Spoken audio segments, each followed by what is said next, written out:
Hello everyone. Today we'll study English literature and our topic is the poem Woodman Spare That Tree. The poet of this poetry is Woodman Spare That Tree is George Pop Morris. In this poem, the poet is trying to persuade or convince the woodcutter not to cut down old tree. He explains with great passion his reasons for wanting the tree to remain where it is. Because he didn't want to cut that trees because he's affectionately attached that with that trees and he had a very strong fond memories with that trees.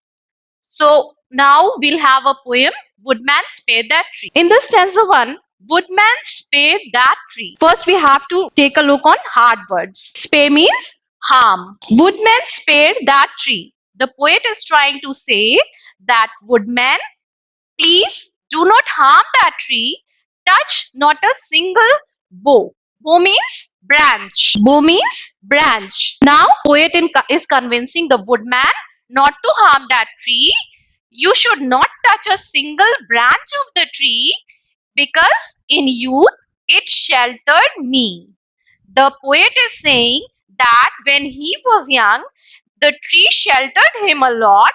The tree gave him shade and I'll protect it now. Now he's saying that now when he's adult, now when he's grown up, the tree will be protected by him. Chose my forefathers' hand. Forefathers mean ancestors. Now the poet is saying, chose my forefather's hand that placed it near his cot. In these two lines, the poet is saying that his forefathers, his ancestors, has planted that tree.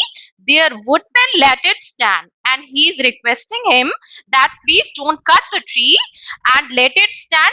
Means let it be safe. Thy axe shall harm it not. Thy means you. Your axe shall not harm it. And he is requesting one by one, and he is requesting that his axe, the axe of woodcutter, should not harm it at all. Now we come to the third stanza, that old familiar tree. Familiar means very much known. So that old familiar tree, that well-known tree whose glory and renown, that old tree which is familiar to all and everybody knows about that tree. So he gets lot of happiness and the tree is well famous in that place, are spread over land and sea. And it is famous where the poet lives, where the poet and his families and generations are living. That tree is renowned from a long time. Now, are spread over land and sea, and wouldest thou hew it down? Hew means cut. And wouldest thou hew it down means you should not. He is again requesting that he should not cut down the tree. We'll come to the fourth one. Woodman forbear stroke. Forbear means having opportunity. Now the poet is saying, woodman forbear thy stroke means woodman, you have the opportunity to stroke means to chop it. Woodman, you have an opportunity to chop this tree, but cut not its earth-bound ties. But I request you again, don't cut this tree because it is bound with earth, means the roots are in the earth and it is strongly bound with the roots. Oh, spare that aged oak, and the tree is oak. Spare means harm. Do not harm that aged oak. Age means old. That old tree. Don't spare that aged oak, that old tree. Do not harm that tree. Now towering to the skies, which is so old that its height has increased now. It seems like to be touching the sky. So he is saying, the poet is saying, now towering to the skies. Now it is so big that it seems like to be touching to the skies. When but an idle boy. Now in this stanza, the poet is recalling his memories. Memories in the past. The poet is saying, when but an idle boy, while recalling his memories, the poet is saying when he was idle means free from all worry, means his childhood. When he was a child, I sought its grateful shade. He always plays in that tree's grateful shade. In all their gushing joy, he played under the tree. Here too my sister played. He is recalling that his friends and his siblings, all the children together played there. Sister means his family members, his siblings, all play together. Now next stanza. My heart shrinks round the clings. And now finally when he's seeing that a woodman is finally taking the axe and going to chop the tree, he's saying that my heart shrinks round the cling. That, O woodcutter, my heart is sinking.